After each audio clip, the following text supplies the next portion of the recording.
바울은 로마에 있는 성도들에게 편지하면서 먼저 자신이 예수 그리스도의 종임을 밝힙니다.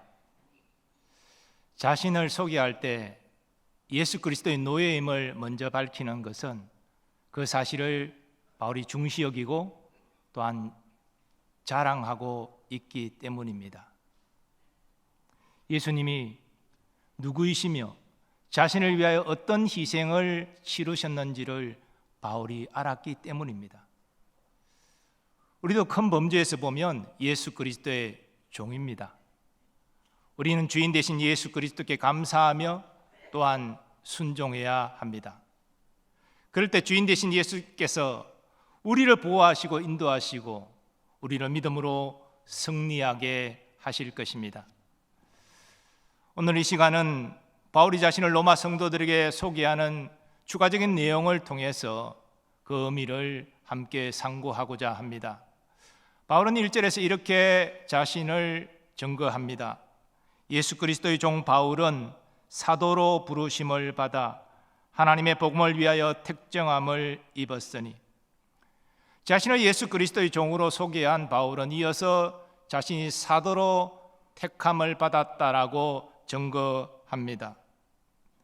이 택정함을 입었다는 말은 따로 구별되었다는 그런 의미입니다. 사도가 누굽니까? 문자적인 의미는 보내심을 받은 자라는 뜻입니다.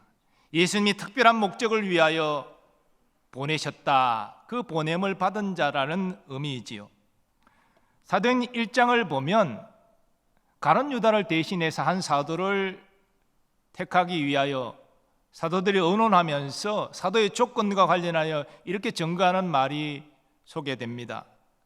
이러함으로 요한의 세례로부터 우리 가운데서 올려져 가신 날까지 주 예수께서 우리 가운데 출입하실 때에 항상 우리와 함께 다니던 사람 중에 하나를 세워 우리와 더불어 예수께서 부활하심을 증언할 사람이 되게 하여야 하리라.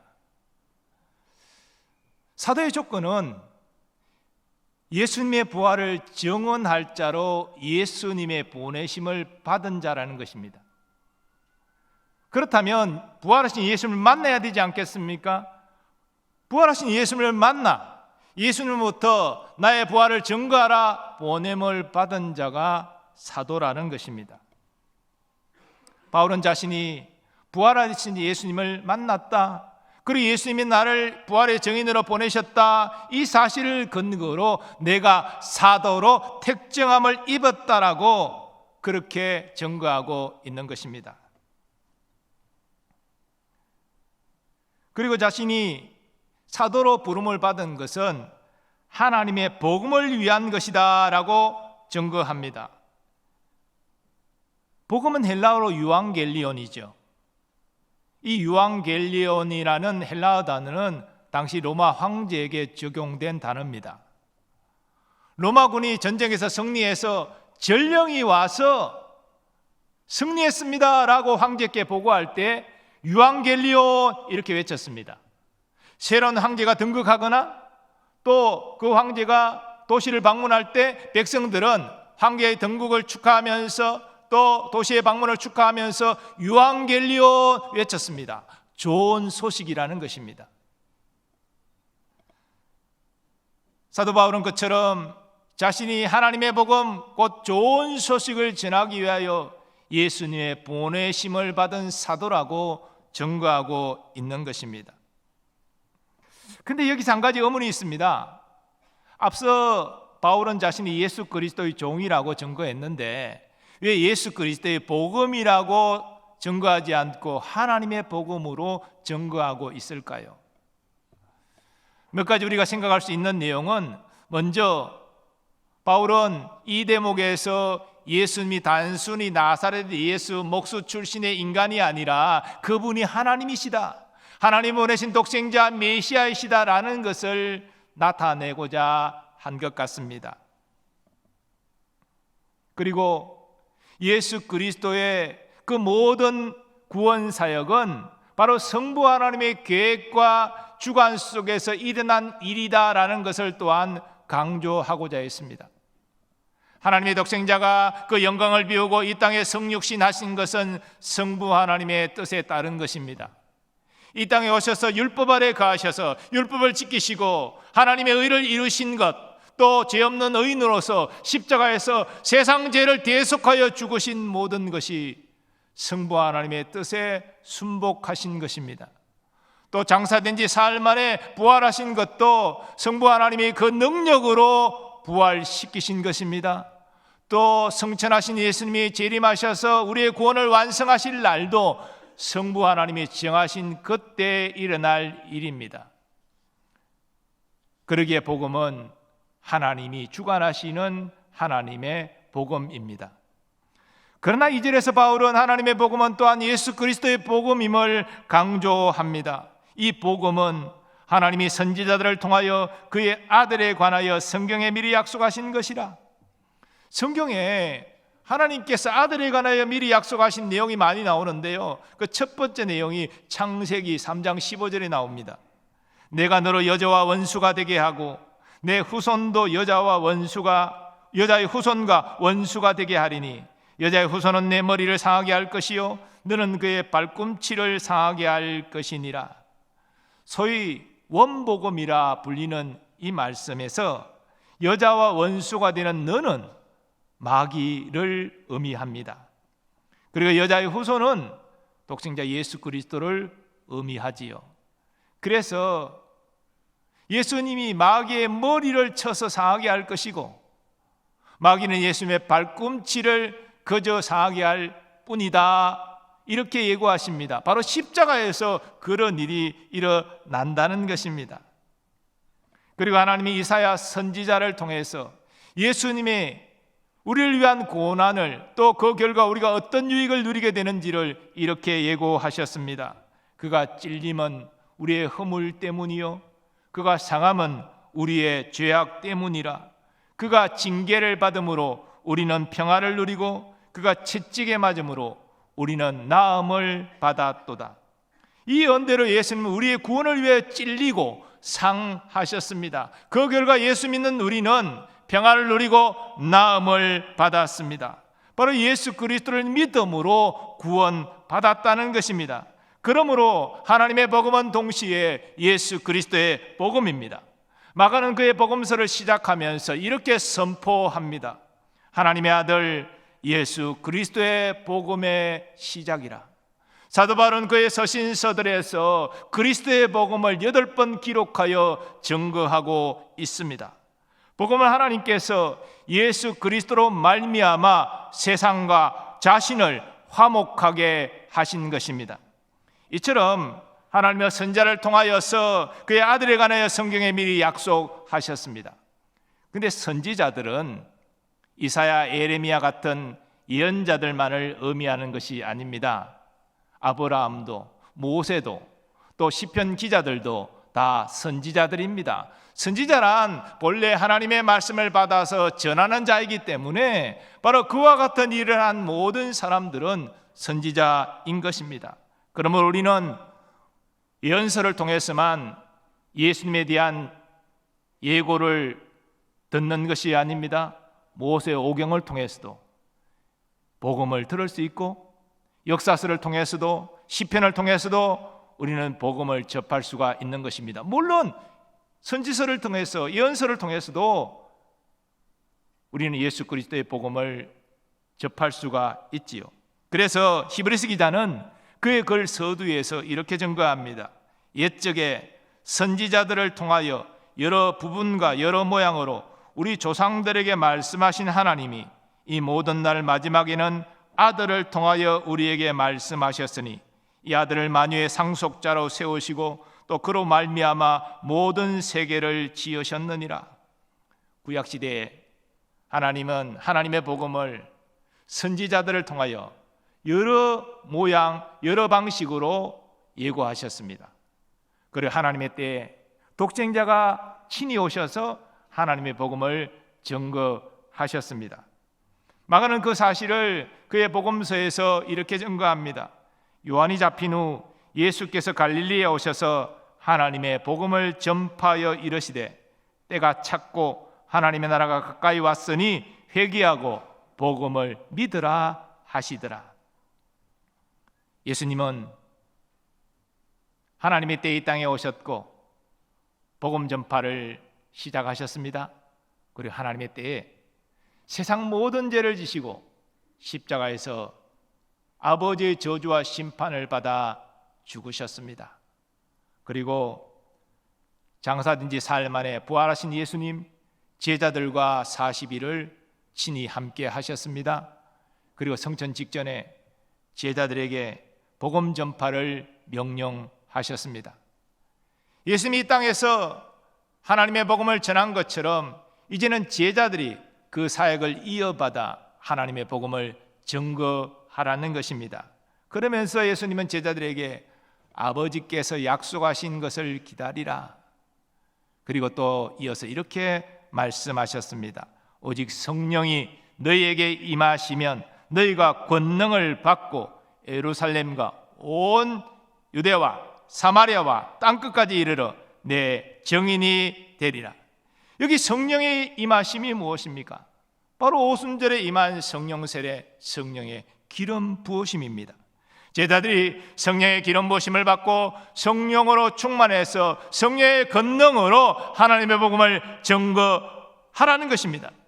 우리는 성령 강림절이자 교회 창립 기념주일 설교를 통해서 성령의 기름 부으심을 받는 세 가지 영적 원리를 들은 바 있습니다.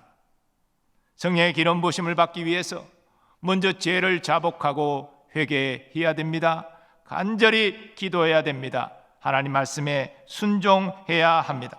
사도 바울은 이 영적 원리를 따라 성령의 기름 부으심을 받고 성령으로 충만했기 때문에 그 위대한 복음 사역을 감당할 수 있었습니다. 이런 의미에서 사도 바울의 하나님의 복음을 위한 헌신은 다음과 같이 나타났습니다. 먼저 사도 바울의 헌신은 기쁨의 헌신입니다. 사도는 자신이 예수 그리스도의 종이 된 사실을 너무나 기뻐했습니다. 예수 그리스도의 복음을 전파하는 것이 너무나 기뻤습니다. 그 일에 쓰임받는 것이 너무나 행복했던 것이죠. 그래서 그는 이렇게 고백합니다. 어떤 이들은 투기와 분쟁으로, 어떤 이들은 착한 뜻으로 그리스도를 전파하나니 이들은 내가 복음을 변정하기 위하여 세우심을 받은 줄 알고 사랑을 하나 그들은 나의 매임에 괴로움을 더하게 할 줄로 생각하여 순수하지 못하게 다툼으로 그리스도를 전파하느니라. 그러면 무엇이냐?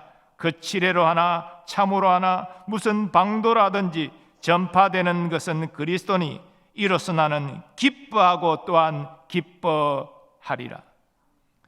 빌립보서에 있는 이 말씀을 기록할 때 사도 바울은 로마 옥중에 있었습니다. 미래에 어떻게 될지 알 수 없는 불안한 상황 가운데 있었습니다. 근데 밖에서 일어난 일들이 들립니다. 어떤 이들은 바울을 시기 질투해서 바울이 없으니 우리가 예수님 전하고 많은 사람 우리를 따르도록 만들자, 이렇게 순수치 못한 동기로 예수님 전했습니다. 그러나 어떤 사람들은 순수한 동기로 우리가 바울이 복음을 전하다가 고난받고 있는데 우리라도 바울이 못다한 몫을 담당하자라고 해서 예수님을 증거했습니다. 근데 옥중에 있는 바울은 어떤 목적으로 어떤 이유로 전하든지 예수님이 전파된다면 나는 이로써 기뻐하고 기뻐하노라. 비록 내가 옥중에 미래를 알 수 없는 불안한 상태 가운데 있지만 예수님이 전해진다니 나는 이것을 기쁘게 생각한다, 이렇게 말하고 있는 것입니다. 이처럼 사도 바울의 하나님 복음을 위한 헌신은 기쁨의 헌신이었습니다. 또 바울의 헌신은 인내의 헌신입니다. 사도의 복음 사역은 성령의 능력으로 감당하는 것이었지만, 그래서 놀라운 사역의 열매가 맺혔지만 이 어둠의 세력들은 하나님 나라가 확장되는 것을 그냥 두고 보지는 않습니다. 시험합니다. 공격합니다. 그래서 우리가 바울의 사역의 이 면면들을 자세히 살펴보면 엄청난 고난과 어려움을 겪은 것을 알 수 있습니다. 때로는 자기가 어찌할 수 없는 그런 사면이 꽉 막힌 사역의 걸음이 닫혀버린 그런 어떤 영적 상황 가운데 처할 때도 있었습니다. 그러나 사도 바울은 낙심하지 않았습니다. 하나님의 선하심을 신뢰하고 기도하면서 참고 견뎠습니다. 우리는 그러한 사도의 인내를 그가 에베소 교회 장로들에게 하는 말을 통해서 확인할 수 있습니다. 모든 겸손과 눈물이며 유대인의 관계로 말미암아 당한 시험을 참고 주를 섬긴 것과, 그런데 바울 사도는 단지 고난을 참고 견디고 버티기만 한 것이 아닙니다. 그는 소망을 품고 견뎠습니다. 우리가 소망이 없다면요, 끝까지 견딜 수 없습니다. 우리 주님이 나를 버리지 않을 것이다, 나를 도우실 것이다, 나를 복음의 증인으로 세우셨으니 이 닫힌 문들을 활짝 열어주실 것이다, 이런 소망이 있었기 때문에 끝까지 견딜 수 있었고 믿음으로 승리할 수 있었습니다. 그것은 예수 그리스도의 종된 바울이 누리는 특권이었습니다. 그리고 사도 바울의 헌신은 순교적 헌신입니다. 사도는 다메섹 도상에서 부활하신 예수를 만나고 꼬꾸라졌죠. 깊이 회개했습니다. 그리고 자신을 위하여 예수님이 어떤 희생을 치르셨는지 알고 감사하며 감격했습니다.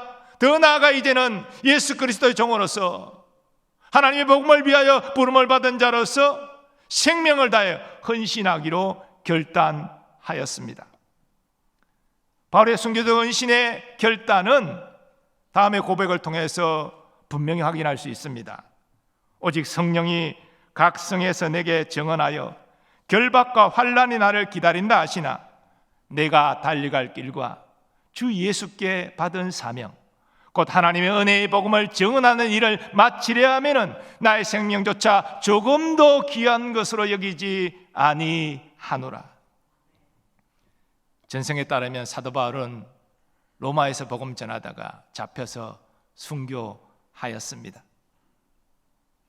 그런데 하나님의 복음을 위한 헌신은 사도 바울만의 전유물은 아닙니다. 오순절 성령 세례를 받고 성령으로 충만해진 이 사도들은 모두 다 복음을 위하여 헌신하였습니다. 그래서 전해지는 바에 따르면 사도 요한 외에 11사도들이 저 땅끝까지 가서 복음 전하다가 그 자리에서 다 순교하였습니다. 사도 요한조차 나이 들어 밤모섬에 유배되는 고초를 겪었습니다. 모든 사도가 하나님의 복음을 위하여 기쁨으로 인내하면서 생명 다해 헌신한 것입니다. 이 많은 믿음의 사람들이 로마에 계속되는 박해 가운데서도 주의 은혜와 사랑에 감사하면서 기쁨으로 인내하면서 생명 다해 복음사에게 헌신하였습니다. 복음의 불모진 우리나라에 복음이 들어와서 오늘날 한국교회가 이렇게 하나님 나라를 위하여 섬기게 된 것도 많은 선교사님들과 초기 성도들이 이 하나님의 은혜에 감사 감격해서 기쁨으로 인내하면서 생명 바치가며 헌신했기 때문입니다. 복음을 위한 헌신의 요청은 우리에게도 유효합니다. 만민에게 복음을 전하는 것은 전도의 은사를 가진 사람만, 선교사로 부름을 받은 사람만의 몫은 아닙니다. 모든 그리스도인은 예수 그리스도의 종이기 때문에 또 복음을 전하는 주의 명령을 받았기 때문에 우리는 모두 다 이 일을 감당해야 됩니다. 그러면 우리에게 정말 필요한 것은 전도할 수 있는, 선교할 수 있는 능력입니다. 머리로는 전도해야지, 선교해야지 동의합니다. 그러나 실제적으로 우리가 감당할 수 없는 것은 주님 말씀하신 성령의 권능이 우리에게 없기 때문은 아닙니까? 그래서 우리에게는 성령의 기름 부으심과 이로 말미암는 성령의 충만이 필요한 것입니다.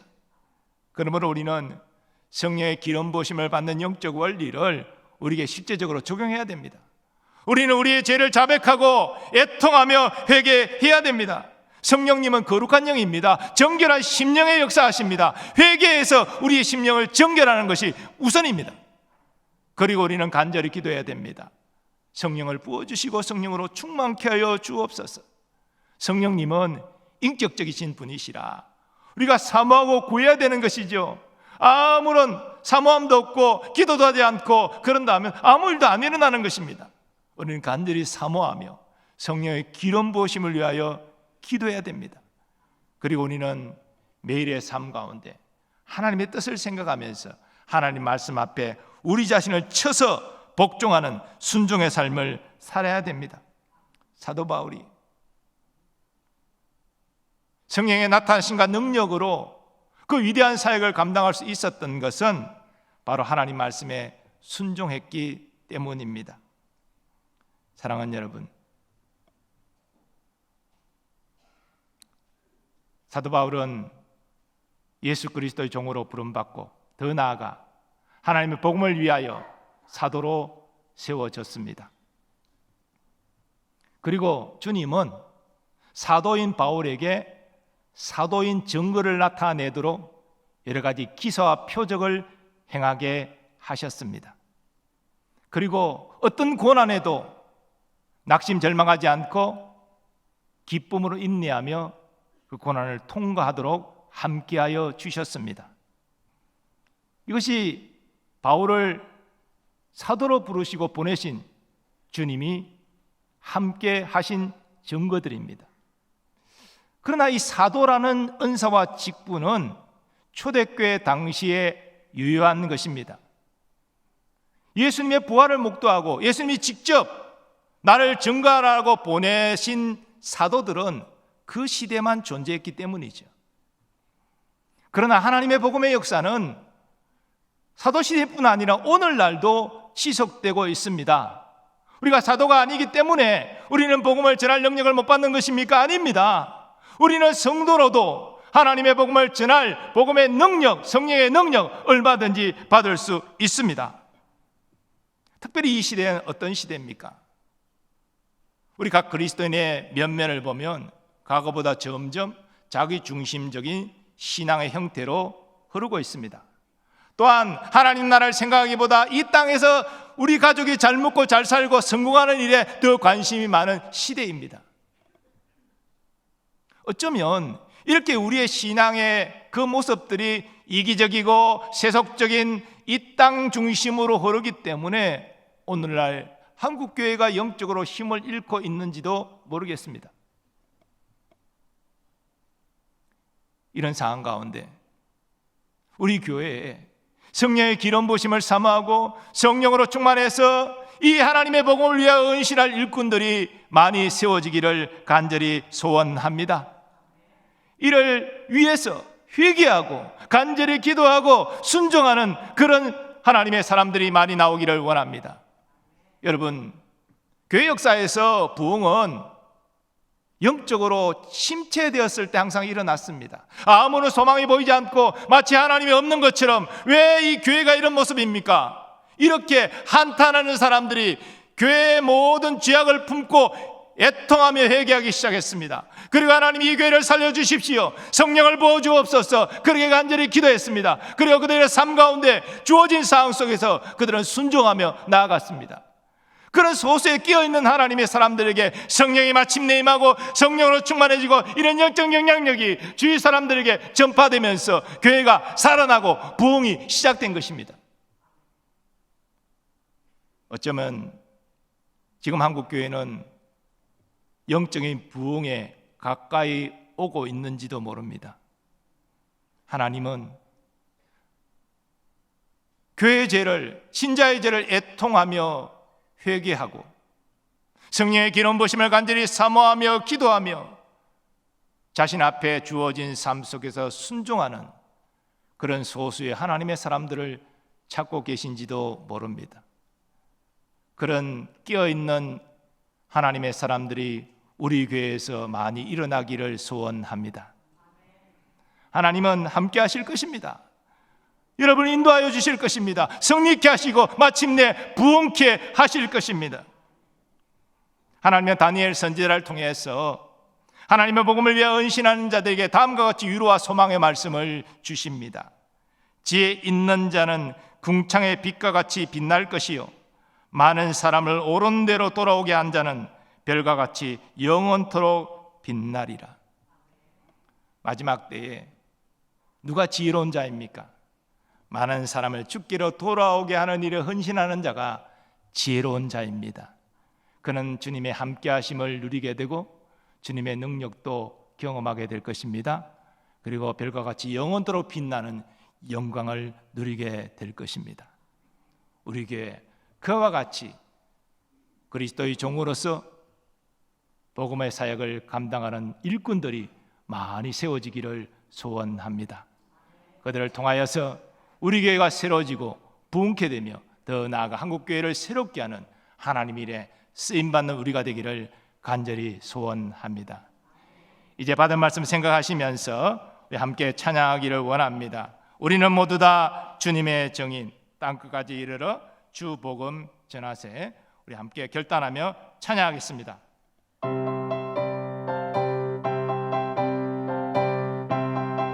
우리는 모두 다 주님의 증인, 땅끝까지 이르러 주 복음 전하세. 우리는 모두 다 주님의 증인, 땅끝까지 이르러 주 복음 전하세. 죄인 위에 십자가 지신 고난의 주님, 사망 권세 이기고 사신 부활의 주님, 다시 오심 약속하신 재림의 주님, 땅끝까지 이르러 주 복음 전하세. 죄인 위에 십자가 지신 고난의 주님, 사망 권세 이기고 사신 박수하면서 찬양하겠습니다. 부활의 주님, 다시 오신 약속하신 재림의 주님, 땅끝까지 이르러 주 복음 전하세. 우리 다 일어나서 고백하고 찬양하겠습니다. 우리는 모두 다 주님의 증인, 땅끝까지 이르러 주 복음 전하세. 우리는 모두 다 주님의 증인, 땅끝까지 이르러 주 복음 전하세. 죄 위에 십자가 지신 고난의 주님, 사망 권세 이기고 사신 부활의 주님, 다시 오심 약속하신 재림의 주님, 땅끝까지 이르러 주 복음 전하세.